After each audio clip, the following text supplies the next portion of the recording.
Welcome to this introduction video on MLA format.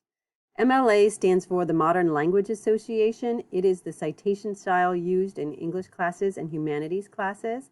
The MLA is like a group of people who get together and kind of have this governance over how to do citations. And they change it from time to time. In 2016, I think, was the last big change for MLA style, which made it easier to cite online sources. What we're looking at is a sample MLA formatted paper. It's from a handbook that we used to use in college composition by Diana Hacker, and I just think it provides a good example of an MLA paper. I will put a link to this also underneath in where I put the video. So let me just point out, first of all, how to format an MLA paper. Okay, you can see on the left side is the author's name. The professor's the name. In our class, that'll be me, Professor Garner. Here will be the course, English 121, and then the date. Now, they put the date in kind of this European style where they put the day and then the month and then the year. I'm not so picky about that. You may get some professors along the way that are picky and want to make sure that it's formatted in that format. So it's a good thing to get in the habit of doing that. The other thing is that you put your last name and the page number in the right-hand corner. I'll do a separate video about how to do that in case you don't know how to format in that way. Note there are no extra spaces. There's no title page or anything. And so for this paper, here's the title, A Call to Action, Regulate Use of Cell Phones on the Road. And then that goes right into the opening of the paper. They have the introduction, thesis statement. All right, so we're going to talk about the two different parts of MLA style. One is the in-text citation, and then the second part is the works cited page, which will be found at the end of the paper. Let's skip there real quick so you can just take a look. All right, here's the works cited page. It always is a page by itself. So even if, let's see where this essay ends. Even see this ends, maybe halfway down this page. Even still, the works cited page starts on a new page, and it always has the words works cited centered at the top. It should be double spaced, and then all the sources, this is what's called a hanging indent. So that means it starts off at the left margin, and then everything else is indented. It starts generally with the author's last name, and then their first name. You'll see different kinds of things, like this is a corporate author, Farmers Insurance Group. Sometimes, I'm trying to look through here quick to see if there are any multiple authors. If there's two, you put an and sign. The second author has their name in the correct order.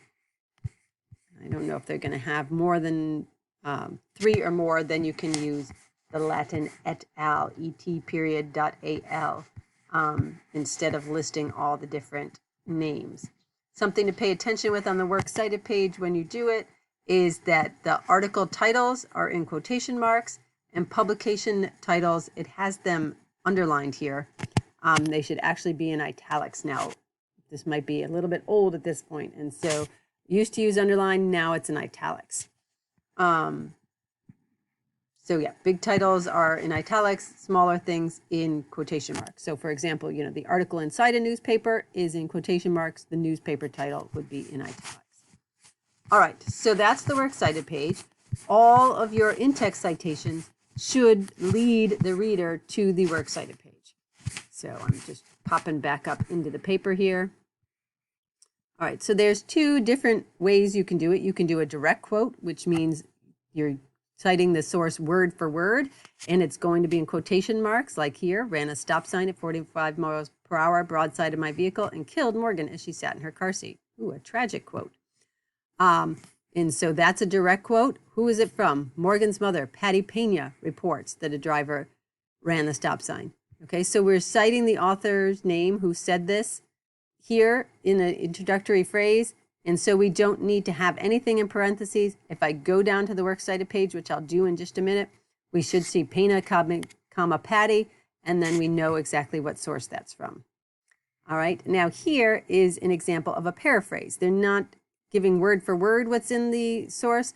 They're just kind of summarizing it in their own words. It says, a week later, corrections officer Shannon Smith, who was guarding prisoners by the side of the road, was killed by a woman distracted by a phone call. Right, and the name of that source is Bestoff, Besthoff. They didn't say according to an article or this author in this article, or according to Bestoff in this article. They didn't say that in a signal phrase. So when you don't give the name in a signal phrase, that's when you put it in parentheses afterwards. You'll notice in both of these cases, there's no page number used. Oftentimes when you have an online source, there's not going to be a consistent page number, and so you don't need to put a page number. This source, you'll see it's a newspaper, section B, page 8. It does have a page number. No comma or anything between, just the author's last name and then the page number. You can see a couple times where that is the case. So those two examples of in-text citation, Pena, Bestoff. If we go back down to our Works Cited page, which should also be in alphabetical order to make it easy. Okay, Patty Pena, here she is. And here's what it is. It was in cars.com is this letter, and the other source was Bestoff. Okay, Len Bestoff, from an article called Cell Phone Use Increases Risk of Accidents. Okay, so this is the reason for MLA style. It makes it for other people doing research on your topic, makes it easier for them if, you know, I'm doing research on the same topic and I can say, oh my gosh, I want to use this example from Patty Pena. And then I can say, oh, I just need to go to cars.com. I can get this exact quotation from the source I can get, and I can use it in my own paper then. So doing MLA style helps other researchers. Another reason that we cite sources throughout the paper is because it helps your ethos as a writer, right? Especially as a college student, people might be willing to say, hey, I don't know if I believe this person. They are only a college student. And so when you cite a lot of sources, you can show that you've done your research and you are knowledgeable on your topic. Also, when you cite them correctly in MLA format, you're showing that you're a good researcher, that you want to give credit to the people who have done the original work. And also MLA tells us the correct formatting, right? If everybody cited sources in a different way, if one of you was doing, what is it called when you put them down at the bottom of the pages, like end notes, and one person was always putting everything in parentheses, if it was all different, that would be distracting for a reader. And so therefore, MLA says this is the one way we do it so that it looks familiar for everybody and it makes it easy to understand for your reader. So that's a brief introduction on MLA style and MLA formatting. Hopefully in our first essay here, we're not going to use it so much, but as the semester moves along, we're going to be using it more and more. So it's really something to pay attention to, especially with your research paper. Not doing citing sources correctly can lead to a failing grade for your research paper. So we're going to be really concentrating on MLA style throughout the semester.